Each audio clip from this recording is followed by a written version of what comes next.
Наско, Лазарките майка идат кога? А върна вънка да направят Лазаря. Те хубави лазарки, кога ще ги видя?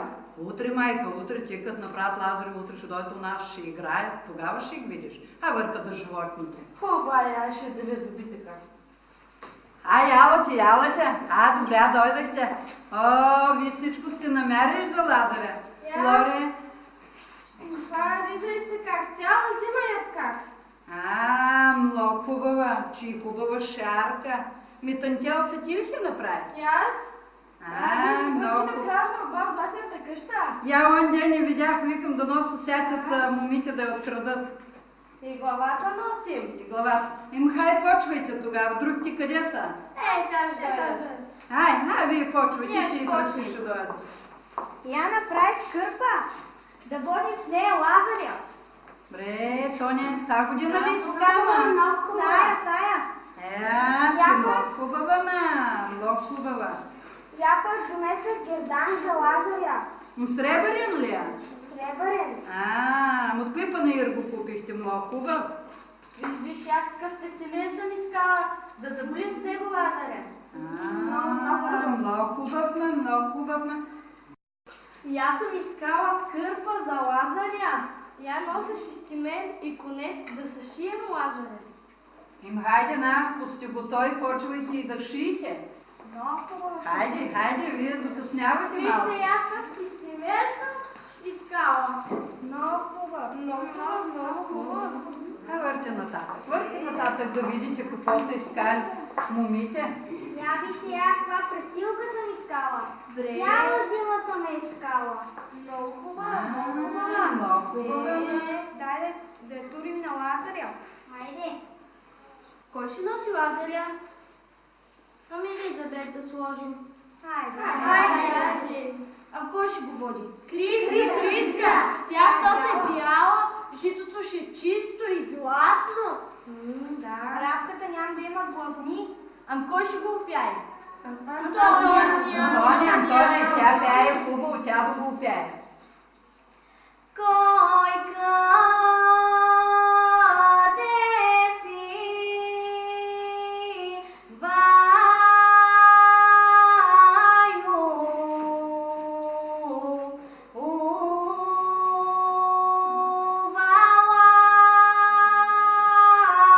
Лазарю, Вайо,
всички тук след църквата да тръгваме да пееме по къщите. Хубаво. Адър, закъсняйте. Селото е голям, дойде в обходите време и места. След църквата сме тука. Айде.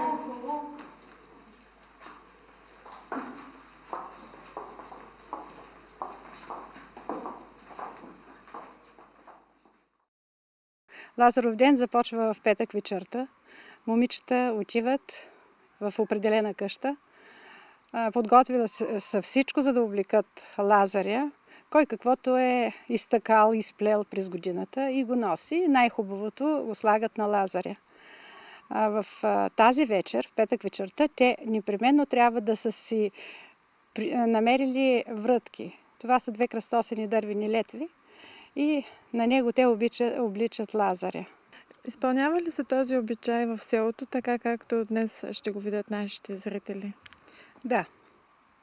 Изпълнява се от няколко години. Децата обхождат къщите и всичко го правят така, както в миналото тяхните диди са го правили.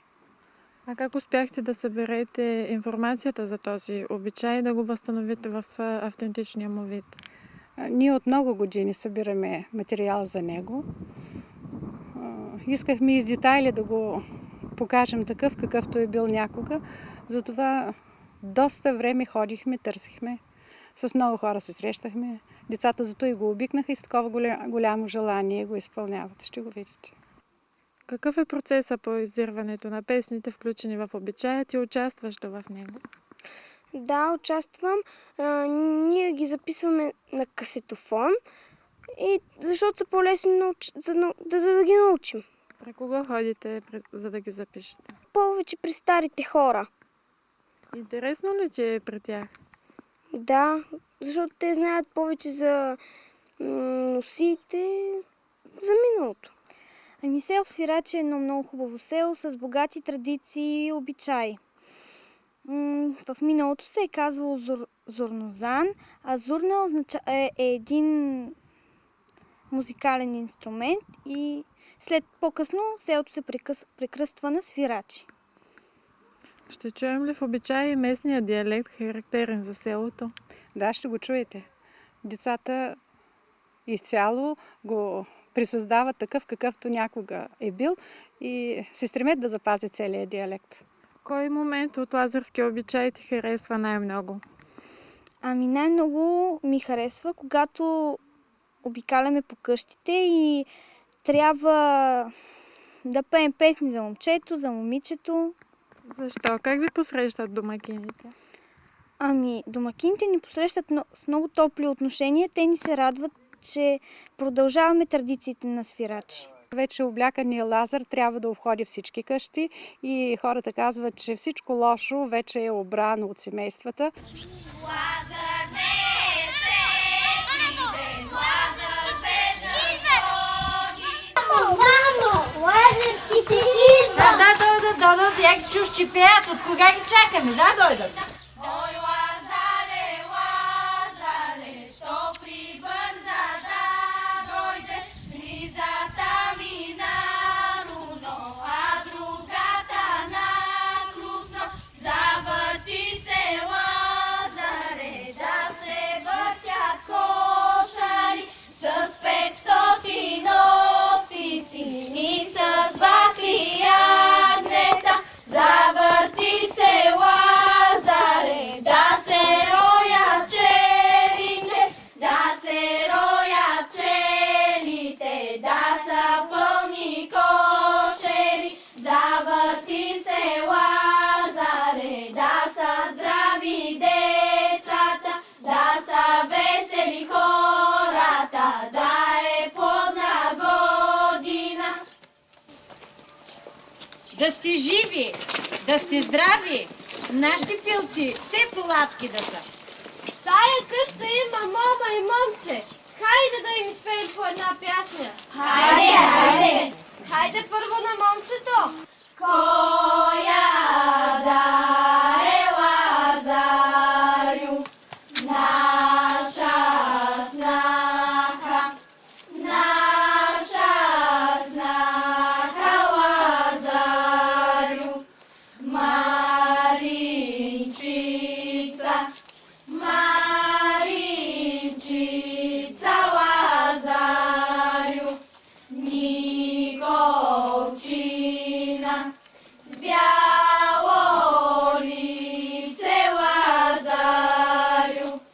църни очи. Хасяй на момата, сяща овча, да дойде Лазарю.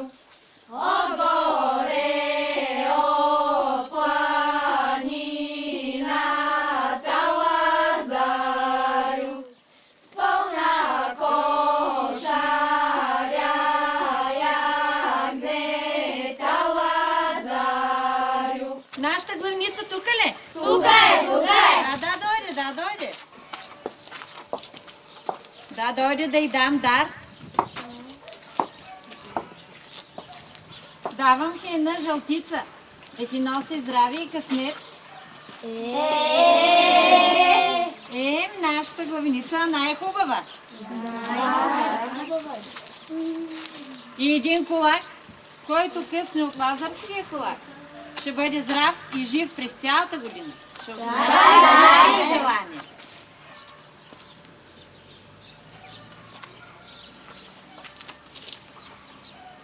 А на вас да пяхте толкова много и толкова хубаво. На всичките по една колачка. Дай. Ай, не иска да води Лазаре и на нех една колачка. Той ни да го опяваше. На всичките да толкова много се постарахте. Кой пестилка направи? Кой чистимелиска? Дай на мене. Аз нямам. На тебе. Друг. Кой няма? И ти? И аз. Ай, на тебе. Кой няма колачка? На кога не съм дала? Хася да изпеем една пясна на стопанката. Хайде! Драго наше проляте, девойчице, да излезем на лято, да се гора разлисти, да се пилци разширя, да се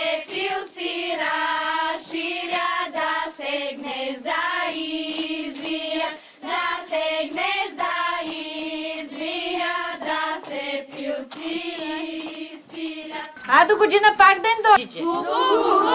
Добре. Обикновено на Лазаров ден ходят годиниците. До всяка годиница трябва да има и малко момиче, което да взема даровите, които дават на годиницата. И ако свекървата е много доволна от избранницата, която са направили те на своя син, тя й дава жълтица, дава и кола хляб, дава и нещо друго, ако е направила, например, пристилка с кут и стакан или чорапи и благослови. Най-често изпълнявам ролята на главинцата в къщата, където ходим. Това е годиницата. Да. Какво се изисква, за да изиграеш тази роля? Трябва да се направи поклон на домакиня, т.е. на бъдещата свекърва, когато подава жълтицата и лазарския хляб. Горда ли се чувстваш от това, че на теб е поверена тази роля?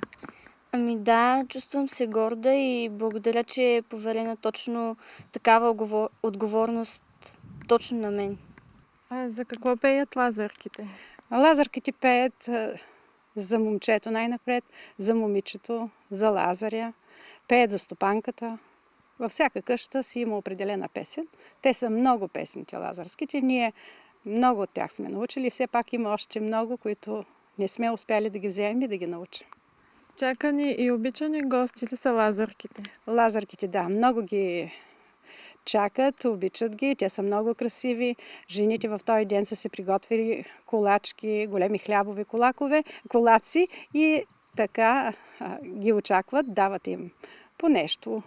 Яйца, пари, кой каквото има и децата са желани участват. А какъв смисъл се крие в поръсването с жито върху лазарките, което домакинята изпълни?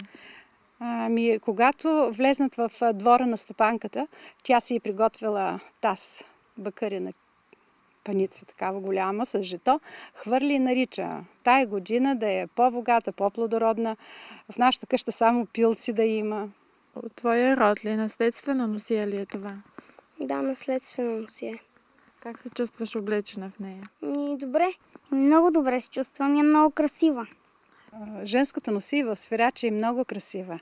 Тя е от бяла риза, отдолу с много хубава българска бродерия във формата на иконка. Отгоре има бяла сагя, която също по пазвите е с българска бродерия. Обикновено цветовете са черно и червено. Тук там има зелено. Свързваме го с символ на щастието. Червеното носи здраве и щастие. С много хубава такана пристилка.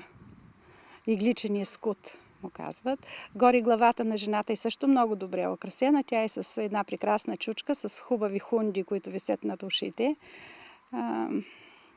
Кърпата е обикновено чистемел, който е такан, с много хубави ажури и детелинки в края, в ъглите на кърпата. Чорапите са също в бяло и червено. Много са красиви. В такани детелинки с червени ивици. Пояс черно и бяло с червени топчета, които също символизират здраве. И хората са ги носили с голяма... с чувството, че са много хубави. И наистина тази чучка издигната, тази червена пристилка с таканите детелинки придава една нравствена осанка, една хубава външност на свирача. Идат! Лазърките идат! Какви хубави лазърки има в нашото село? Има я? Бре, че много хубави. Идат. Да, дойдат. Хайде сега да разчупим хляба. Хайде. Кой ще го пее? Тонито. Здрава!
По-здрава и по-богата!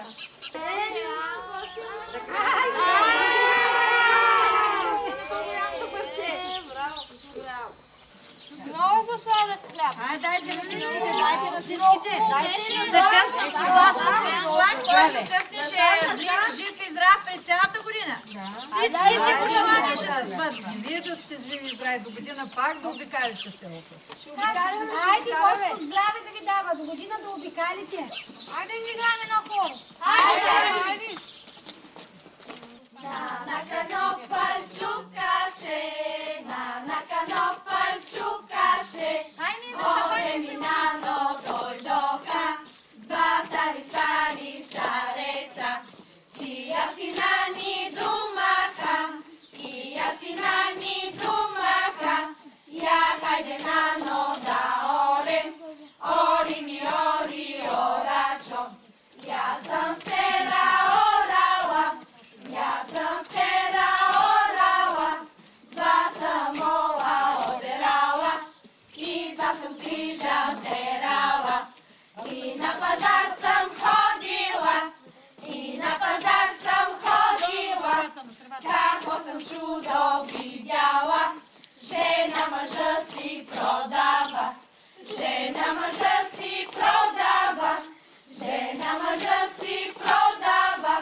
за решето пшеница, за суганва главица. За решето пшеница, за суганва главица, за жута бърканица. А защо такава голяма погача и защо се разчупва? Това е лазарския хляб. Една от жените приготви такъв лазарски хляб и когато вече Лазар е свърши или обходят всички къщи, те отиват на Мигдана. Две момичета вземат този лазарски хляб, разчупват го с наричане да бъде плодна и богата годината. И от този хляб трябва всеки да вкуси, за да му е здрава годината, да бъде той щастлив. И се смята, че който си пожелае нещо през този ден и вкуси от този хляб, ще се сбъдне. Защо реши да се включиш в тази група? Ами защото заедно с всички деца научаваме много неща за свирачи, научаваме традициите на селото и можем да ги покажем. Аз много обичам българския фолклор и когато пеем, се чувствам много добре. Детската група ни е около 20 човека, те са от различни възрасти, но пък с много голямо желание се включват във всички мероприятия на кръжока. Изследват много обичаи. Ние коледуваме с децата, после бойдисваме яйца, сега за Велик ден ще го правим това нещо, лазаруват, с чувството, че те пожелават, изразяват своите най-добри чувства към стопаните. И живота в Свирачи е еднообразен. Това така придава едно чувство на радост, на удовлетворение от това, когато видят коледарите с коледарските китки, лазарките закичени и всички ги чакат с желание, защото пък ще им поднесат нещо хубаво. С интерес и децата възприемат всичко, което се случва, нали така? Помагат ли ви? Много. Много ни помагат.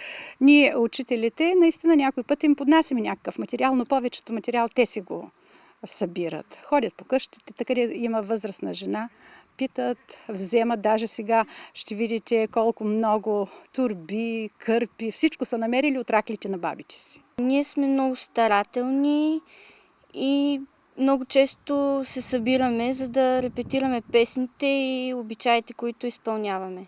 Имаш ли любим обред от лазарски обичай? Да, когато палим свещички. Какво изразява този обичай? Молба към Бога за здравето на селото.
След като вече са свършили основното в Лазаря, разчупили са хляба, те трябва да отидат на най-високото място в селото, това е Илинден. И там всяко момиче си носи свещичка, има голямо дърво, на което те трябва да залепят свещите и да си пожелаят нещо. Много специфична за този обряд е песента Прунуля. Те я пеят с много голямо желание и много е оригинална и хубава. За какво разказва тази песен? Тя е за една млада невяста, която си обличала и питали защо. Тя била отчаяна от живота си и те й казали, че няма смисъл да си слага край на живота, че трябва да се грижи за децата си и така нататък. И децата, девойките смятат, че те са на най-високото място и това, за което помолят Бога, ще им се сбъдне и тези свещи и песента и всичко е отправена молитва към Бога. Последният ритуал е отиване на Лазаровия гьол и там момичета трябва да разшият лазаря и накрая да щупят тези кръстачки, да ги хвърлят и да с надеждата, че вече всичко лошо от селото са събрали в тези врътки, те го изхвърлят и къде го изхвърлят? В някаква чужда миря, чужда територия, на друго село, а пък ние, понеже сме най-близко до Гърция и те се наричат, че ние го хвърлихме вече ние в България, ми да върви в Гърция. Хайде да решим лазаря! Хайде! Жал надае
чупите врътките! Хайде!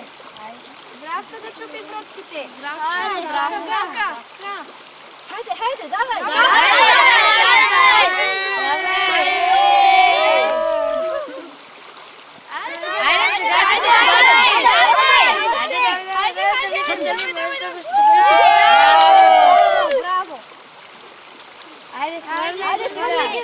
Всичките болести да идат. Хвърлям врътката и с нея всички болести в чуждата миря. Всички хора от село Свирачи да са живи и здрави. Всички хора от село Свирачи да са живи и здрави. Всички да са живи и здрави. Болестите да вървят надалече в Гърция. Има ли хора или институции, на които бихте искали да благодарите за оказана помощ към вас? Помага ни читалището в селото, всички учители са включени. От комплекса също срещаме разбиране. Просто ние сме доволни от това, което ни дават почти всички организации и работим заедно с тях. Искам да благодаря на нашите преподаватели, които ни помагат. Здраве и много плодородие в селото. Да завършим с пожелания към тези деца, с които ежедневно работите. Аз им желая най-напред да бъдат живи и здрави и всичко това, което те желаят, да им се сбъдне. Да допълним с наричане по лазарски. Да бъде мирна, благодатна и много, много щастлива годината.